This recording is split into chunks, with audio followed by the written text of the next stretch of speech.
को मेरा नमस्कार। सबसे पहले आप सभी को गुड़ी पाड़वा और नए वर्ष की हार्दिक हार्दिक बधाई।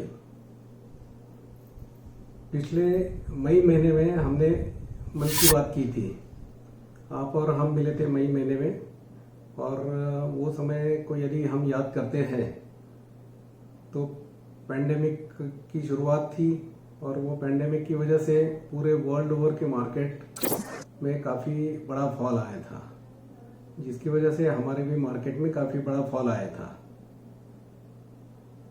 और आपको याद होगा कि मार्च महीने में सेंसेक्स 26,000 तक नीचे आ गया था। सभी के मन में डर आ गया था, और ये स्वाभाविक है, जब भी मार्केट में बड़ा फॉल आता है तो हमारे मन में डर आ जाता है। लेकिन उसके बाद की जर्नी यदि आप देखें तो मई महीने में जब अपनी बात हुई थी तो 31,000 का सेंसेक्स था। वो समय यदि कोई भी बोलता था कि ये बाजार एक साल के अंदर 50-52 तक जाने वाला है, तो कोई उसके ऊपर विश्वास नहीं करता। लेकिन देखिए 10 महीने में बाजार 50-52 हजार की ऊंचाई छूते हुए अभी 48,000 के करीब चल रहा है। तो ये ऐसा क्यों हो रहा है? ये ऐसा इसलिए हो रहा है कि अपने यहाँ अपना जो मार्केट है ये इमर्जिंग मार्केट है, और इमर्जिंग मार्केट जो एशिया के जो इमर्जिंग मार्केट है उसमें भी हिंदुस्तान का जो मार्केट है वो काफ़ी अच्छा बढ़ रहा है, और उसके तरफ पूरे वर्ल्ड का ध्यान है हमारे मार्केट की तरफ, क्योंकि हमारी इकोनॉमी जो है वो इतने तेजी से बढ़ रही है कि उनको विश्वास है एफआईज को कि इंडिया की अगली जो प्रगति है, जो भी प्रोग्रेस है अगले 10-20 साल का, उनको बहुत भरोसा है उसके ऊपर। लेकिन दुर्भाग्य से हमें ही अपने इकोनॉमी में उतना विश्वास नहीं है जितना एफआई अपने ऊपर विश्वास जताते हैं। लेकिन आप देखिए ऐसा क्यों हो रहा है कि एफआई जितना पैसा इंडिया में क्यों लगा रहे हैं? इसका सबसे मेन कारण जो है वो है हमारे यहाँ की पावर। हमारे यहाँ 3 पावर है, एक यूथ पावर, एक वुमेन्स पावर। वुमेन्स पावर यानी आपके मेरे घर में चलती वो नहीं, जो वुमेन प्रोफेशनल्स है वो, और तीसरा है एग्रीकल्चर प्रोडक्ट। इन तीनों की वजह से अपनी इकोनॉमी में जो ट्रिमेंडस ग्रोथ हो रही है ये उसी का नतीजा है। अब देखिए युवा वर्ग क्या करता है। यूथ हमेशा उनकी प्रवृत्ति जो रहती है वो खर्चा करने की रहती है। हम खर्चा करने के लिए अभी भी 2 बार सोचते हैं, लेकिन युवा वर्ग खर्चा करने के लिए एकदम आगे रहता है। आपके घर में देखिए, आपका मोबाइल और आपके बच्चों का मोबाइल, आपकी गाड़ी और आपके बच्चों की गाड़ी, इसमें अवश्य अंतर है, और वो अच्छी भी बात है, मैं उसको कोई क्रिटिसाइज नहीं कर रहा हूँ, ये अच्छी बात है। तो युवा वर्ग ये जो खर्चा करता है, इससे क्या होता है कि प्रोडक्शन बढ़ता है, क्योंकि डिमांड बढ़ती है तो प्रोडक्शन बढ़ता है, प्रोडक्शन बढ़ता है तो सेल्स बढ़ता है, सेल्स बढ़ती है तो कंपनी को तो फायदा होता है, गवर्नमेंट को भी फायदा होता है क्योंकि टैक्सेस बढ़ते हैं। तो इन सबसे ये इकोनॉमी का जो चक्का है वो काफ़ी फास्ट घूमने लगता है। वुमेन पावर की यदि बात करें तो प्रोफेशनल्स जो जॉब करने वाली महिला है, जो पिछले 20 साल में उनकी परसेंटेज बहुत कम थी, ये अभी करीब 18% तक आ गई है, और 2025 तक ये करीब 25 से 30% के बीच में आ जाएगी। तो महिला वर्ग जो है ये भी अपने इकोनॉमी में बहुत अपना योगदान दे रहे हैं, जिसकी वजह से अपनी इकोनॉमी और भी फास्ट बढ़ रही है। और तीसरा है एग्रीकल्चर। एग्रीकल्चर में भी अभी छोटे छोटे गांव में बहुत सारी तरक्की हो रही है।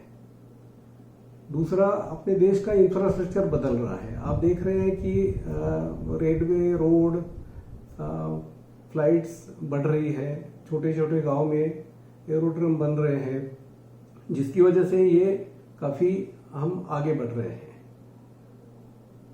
दूसरा, टेक्नोलॉजी में हमने बहुत सारी प्रगति की है। हमारी जो टेक्नोलॉजी है ये टॉप 5 कंट्रीज में मानी जाती है। और जो हमारे इंजीनियर्स हैं, अभी आप देखेंगे यूएस में ज़्यादातर बड़ी बड़ी कंपनीज के सीईओ और बड़े बड़े जो भी काम करने वाले हैं उनको वो इंडियंस हैं सभी। और हमारे देश में भी टेक्नोलॉजी ने बहुत सारी प्रगति की है। तो ये जो डिकेड रहने वाला है 2021 से 30 वाला, इसमें इतनी सारी ग्रोथ होने वाली है कि आप बिलीव नहीं करोगे। जैसे कि हम जानते हैं कि 2025 तक के $5 ट्रिलियन इकोनॉमी का अपना सपना है। अब सपना तो है, ऐसा नहीं कि वो 2025 में पूरा होगा ही, कोशिश तो है, लेकिन हो सकता 26 में हो जाए, हो सकता 25 में 6000 ट्रिलियन की इकोनॉमी बन जाए। क्योंकि ये जो ग्रोथ हो रही है, ये ग्रोथ की वजह से ही ये मार्केट में जो 10 महीने में इतना बड़ा सुधार आया है, ये रिकॉर्ड लेवल पे हम नई ऊंचाई छू ली है बाजार ने, ये सब उसी का नतीजा है। तो आगे भी ये ग्रोथ रहने वाली है। तो इसका मतलब ऐसा नहीं कि 10 साल में कभी मंदी आएगी नहीं।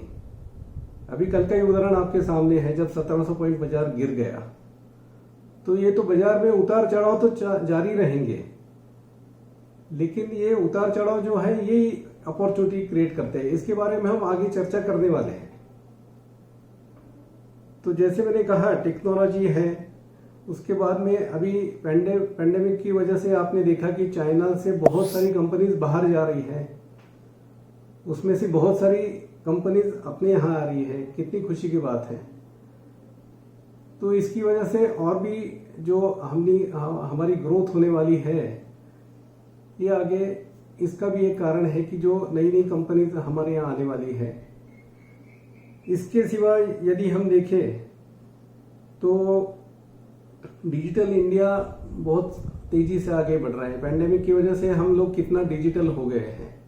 जो पहले मुझे खुद को डर लगता था नेट बैंकिंग या बाकी जो भी फैसिलिटीज है वो यूज करने में, अभी सभी अपना काम जो है वो लैपटॉप या मोबाइल पे हो रहा है।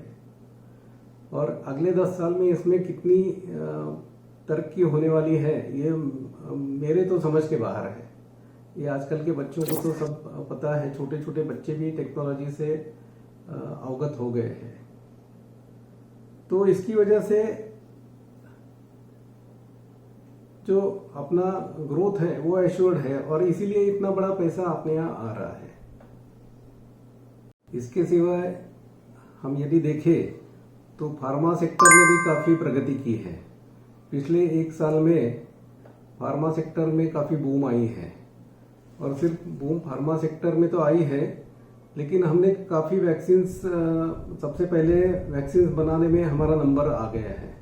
और सिर्फ हमारा नंबर भारत में ही नहीं, हमने कई देशों को वैक्सीन्स सप्लाई भी की है। ये बहुत बड़ी बात है। तो फार्मा सेक्टर भी आगे अच्छा करने वाला है। इसके अलावा नए नए स्टार्टअप्स भी काफ़ी आए हुए हैं, तो वो भी अपने इकोनॉमी में अपना सहयोग देने वाले हैं। अभी ये सब चीज़ें तो ग्रोथ की हो गई, जिसके बारे में सबको, मुझे ऐसा लगता है कि अभी ये सब सुनने के बाद किसी को शंका नहीं होनी चाहिए कि हमारी ग्रोथ ये एश्योर्ड है। अभी इसमें हम लोग कैसे सहभागी हो सकते हैं। तो पेंडेमिक के बाद जैसे आप सब जानते हैं, record number of demat accounts खुले हैं। बहुत सारे लोग शेयर डायरेक्ट इक्विटी में भी हिस्सा ले रहे हैं और ये अच्छी भी बात है। और मार्केट जो ग्रो हुआ है तो सबने पैसा भी अच्छा कमाया है। लेकिन हमारा जो 30 साल का अनुभव कहता है कि जो डायरेक्ट इक्विटी में आप करते हैं उसमें वेल्थ क्रिएट उतनी नहीं होती, क्योंकि हम उसको उतना समय नहीं दे पाते जितना निवेश को देना चाहिए, मार्केट रिलेटेड निवेश को देना चाहिए। क्योंकि हमारी उसमें इमोशंस और भावनाएं जुड़ी रहती है। और बाजार कैसे कि रोज हम जब डायरेक्ट इक्विटी में जाते हैं तो हमारी आदत बन जाती रोज मार्केट को देखना, और रोज मार्केट को देख के आप डिस्टर्ब भी हो जाते हैं। और पिछले 10 महीने में क्या हुआ कि कंटिन्यूअस तेजी चल रही, मंदी ऐसी कोई खास मंदी आई नहीं, तो सबको ऐसा लग रहा है कि अपन बाजार के किंग बन गए हैं। तो मैं सभी को जो युवा वर्ग अभी डायरेक्ट इक्विटी में जा रहे हैं उनको मैं थोड़ा सा सावध करना चाहूँगा, उनको थोड़ी मैं सजेशन देना चाहूँगा कि डायरेक्ट इक्विटी में हम लोग काफ़ी गलतियाँ करते हैं। ये 30 साल का जो मेरा पर्सनल एक्सपीरियंस नहीं शेयर कर रहा हूँ, जितने भी निवेशक हैं जिनको मैं जानता हूँ, तो डायरेक्ट इक्विटी में हम काफ़ी गलतियाँ करते हैं। या तो हम बहुत जल्दी शेयर बेच देते हैं, या फिर ऐसा भी होता है कि ऐसा लगता है कि बाजार और बढ़ेगा तो हम शेयर बेचते ही नहीं हैं, और फिर बाजार में कुछ कारण से मंदी आ जाती है तो जो अपन ने परचेज किया वही लेवल पे फिर से आ जाता है, तो उसमें हम सही निर्णय नहीं ले पाते हैं। तो इसका सबसे अच्छा रास्ता म्यूचुअल फंड का है।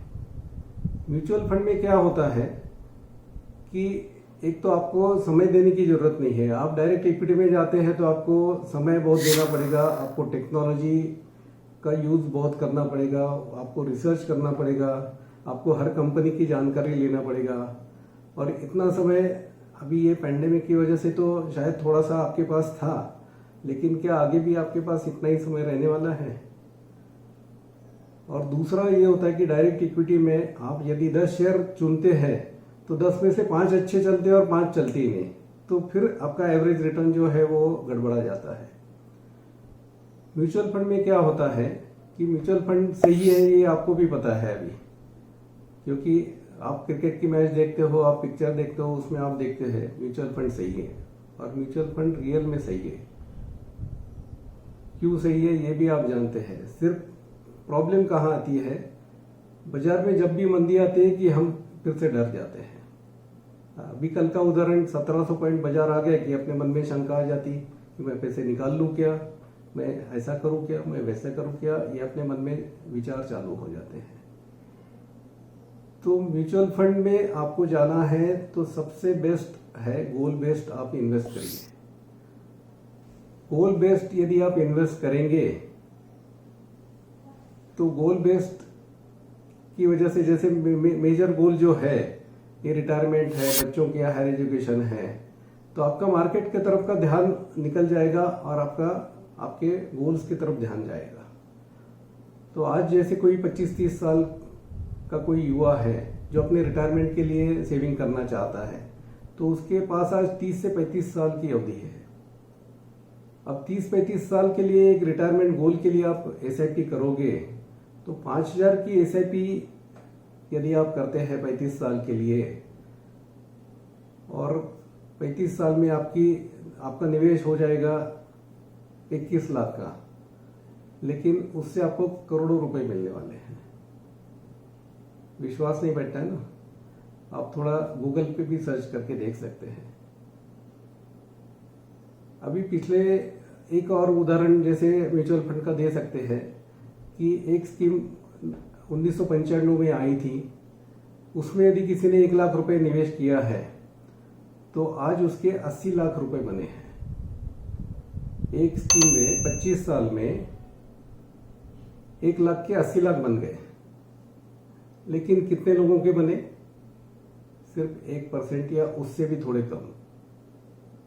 क्या कारण है इसका? क्योंकि हमने कभी 25 साल दिए ही नहीं म्यूचुअल फंड को। हम सभी एसेट क्लास को समय देते हैं। आप रियल एस्टेट लेते हैं तो 25-30 का नेक्स्ट जनरेशन को पास ऑन करते हैं। आप पीपीएफ अकाउंट खोलते हैं तो पीपीएफ तो बहुत से लोगों का चहीता एसेट क्लास है। वो 15 साल के लिए होता है, अकाउंट खोलते तभी पता है 15 साल के लिए है। लेकिन मैंने 95% लोगों को ऐसा देखा कि 15 साल के बाद भी वो हर 5 साल के लिए जो एक्सटेंड होता है।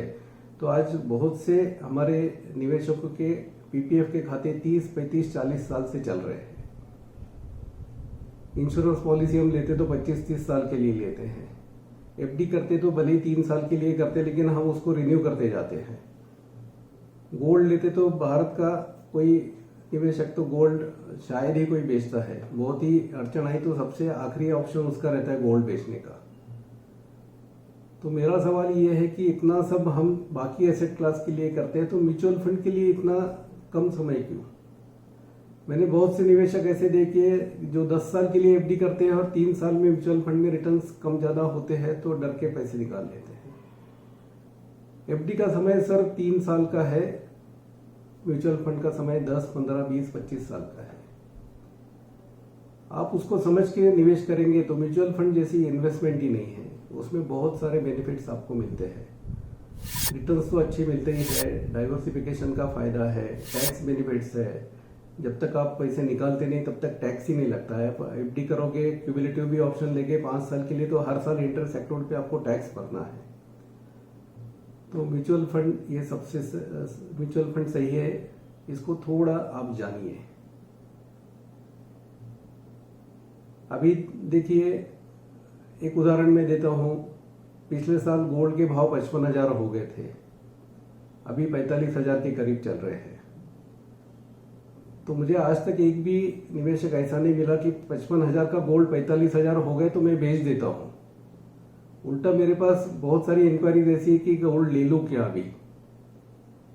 तो बिल्कुल 55,000 का गोल्ड 45,000 हो गए तो लेना चाहिए। लेकिन यही जो अपना थिंकिंग है, यही जो विचार है, ये म्यूचुअल फंड में हम लोग क्यों नहीं अपनाते।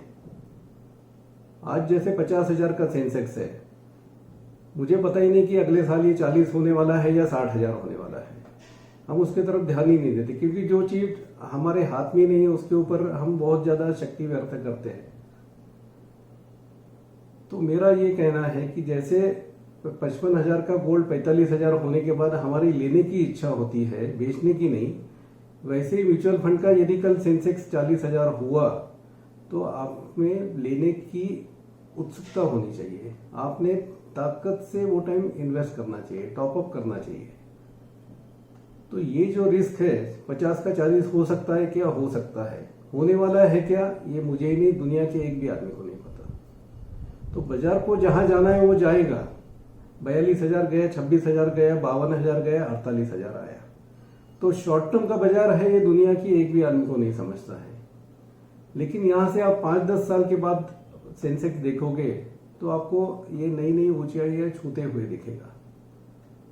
मेरी किताब भी 2015 में छपी थी, उसके आखिरी पन्ने पे मैंने सेंसेक्स का क्या सेंसेक्स आने वाला है अगले 10-15 साल में, उसका मैंने अनुमान निकाला था। आप उससे भी टैली कर सकते हैं, जो मैंने अनुमान किया था लगभग वैसे ही सेंसेक्स चल रहा है। और आगे तो ग्रोथ और भी अच्छी आगे तो ग्रोथ और भी अच्छी होने वाली है। तो इसके 3-4 जो की फैक्टर्स हैं, एक तो इसमें बने रहिए 10, 15, 20 साल के लिए आपके गोल के अनुसार।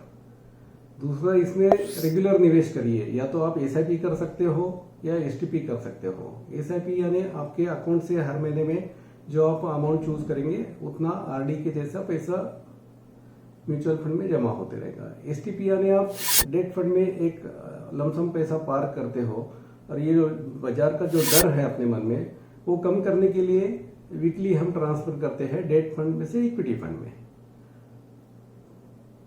तो ये दोनों एसआईपी और एसटीपी ये जो रिस्क कम करने का सबसे अच्छा रास्ता है। वो रास्ते से आप यदि चलोगे तो मंजिल तक पहुंचना बहुत आसान हो जाएगा। बिल्कुल हमारे म्यूचुअल फंड के रास्ते में कांटे हैं, लेकिन उसके रास्ते भी हैं। तो वो कांटे दूर करने का काम हमारा है और मंजिल तक लेके जाना भी काम हमारा है। सिर्फ आपका जब तक साथ नहीं मिलेगा तब तक हम मंजिल तक आपको नहीं पहुंचा पाएंगे। अभी बहुत से लोगों को लगता है कि बाजार गिर सकता है तो पोर्टफोलियो रीबैलेंस करना चाहिए, या फिर मैं आज पैसा निकाल लेता हूं, फिर 40,000 आएगा तो हम फिर से निवेश करेंगे। तो जैसे मैंने कहा, शॉर्ट टर्म का बाजार किसी को समझता ही नहीं है। मेरे पास जैसे 26,000 का 40,000 सेंसेक्स हुआ तो कुछ निवेशकों ने पैसा निकाल लिया कि बस अभी 40,000 हो गया, मैं फिर से नीचे आया तो मैं फिर से निवेश करूंगा। आज वो बाजार से बाहर हो गए, म्यूचुअल फंड से बाहर हो गए और बाजार वहां से 25% गिर गई, 25% बढ़ गई। तो जब तक आपका गोल नहीं आता है तब तक इसमें से निवेश निकालने की आप कोशिश मत करिए। इसमें बने रहना ये सबसे इम्पोर्टेंट है। इसमें रेगुलर इन्वेस्टमेंट करना ये दूसरी अच्छी बात है। शॉर्ट टर्म में बाजार में ऊपर नीचे बाजार होगा, थोड़ा फॉल भी आएगा, ये समझना तीसरी बात है।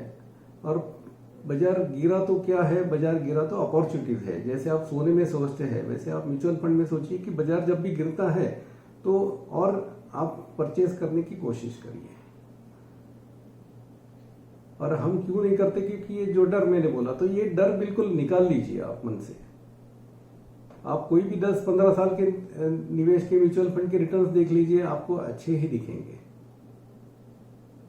अब बहुत से लोग पूछते कि पैसा निकालना कब, तो जैसे मैंने कहा, जब भी आपका गोल नजदीक पास में है, जैसे आपका कोई गोल है 2022 में 23 में आपको पैसा चाहिए, बिल्कुल आप उसको सेव कर लीजिए। आपको अच्छे रिटर्न्स है और आपको वो पैसा खर्चा ही करना है तो आप उसको सेव कर सकते हैं।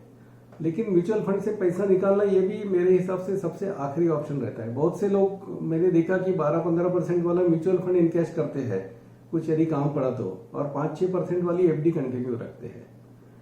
तो हमें ये भी सोचना है कि जब भी हमको पैसे की आवश्यकता है तो कौन से एसेट क्लास में से पैसा हमने पहले निकालना चाहिए, इसके ऊपर भी ध्यान देना बहुत जरूरी है। तो इसके ऊपर भी मैं आपका ध्यान आकर्षित करना चाहूंगा। तो फिर से मैं यही कहूंगा कि म्यूचुअल फंड में बने रहिए, म्यूचुअल फंड में लंबी अवधि के लिए निवेश करिए, रेगुलर इन्वेस्टमेंट करिए, डरिए मत। बाजार गिरा तो वो शॉर्ट टर्म के लिए होता है, फॉल जो होता है ये शॉर्ट टर्म होता है, और ग्रोथ जो होती है ये परमानेंट होती है। तो उसके ऊपर विश्वास रखिए। तो जैसा कि हमने सभी एसेट क्लास के बारे में चर्चा की, तो मेरा सबसे चाहता एसेट क्लास म्यूचुअल फंड है, ये आप सब जानते हैं, क्योंकि उसमें बहुत सारे अच्छी बातें हैं। लेकिन मेरा ये कहना नहीं कि आपने डायरेक्ट इक्विटी में जाना ही नहीं चाहिए। डायरेक्ट इक्विटी में उन्होंने ही जाना चाहिए जिनको उसके बारे में पूरी नॉलेज है।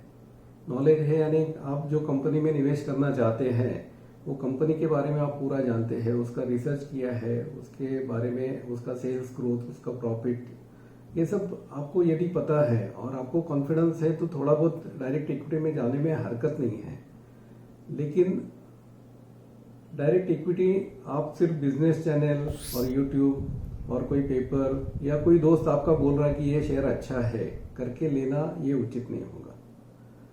तो थोड़ा उसके बारे में आप सोचिए कि आपको क्या करना है। डायरेक्ट इक्विटी में थोड़ा बहुत निवेश करने में बिल्कुल हरकत नहीं है, लेकिन ये सब चीजें आपके पास यदि है तो। बहुत से निवेशकों को ऐसा लगता है कि हम केवल म्यूचुअल फंड ही करते हैं। ऐसा नहीं है। म्यूचुअल फंड तो हमारा, हम तो बिल्कुल प्रमोट करते ही हैं, लेकिन उसके साथ हम क्या क्या करते हैं ये भी आपकी जानकारी के लिए सिर्फ आपको बता दूं कि हम एफडी भी करते हैं।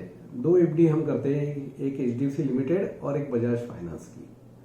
लेकिन जैसे मैंने पहले भी कहा कि एफडी हम सिर्फ उन्हीं को प्रमोट करते हैं जो यहाँ से 1 से 3 साल के लिए निवेश करना चाहते हैं। हम कभी कोई हमारे यहाँ कहते हैं कि 5 साल के लिए पैसा लगाना है, 10 साल के लगाना है, तो उनको कभी हम एफडी प्रमोट नहीं करेंगे, क्योंकि 3 साल के लिए जो बाजार में रिस्क है तो उसकी वजह से हम 1 से 3 साल के लिए एफडी एचडीएफसी लिमिटेड या बजाज फाइनेंस की आपको सजेस्ट करेंगे।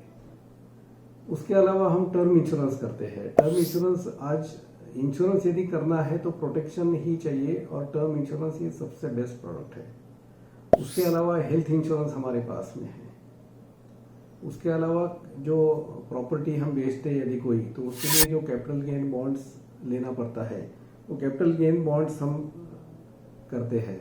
नेशनल हाईवे या आरईसी, इसके जो कैपिटल गेन बॉन्ड्स आते हैं वो भी हमारे पास उपलब्ध है।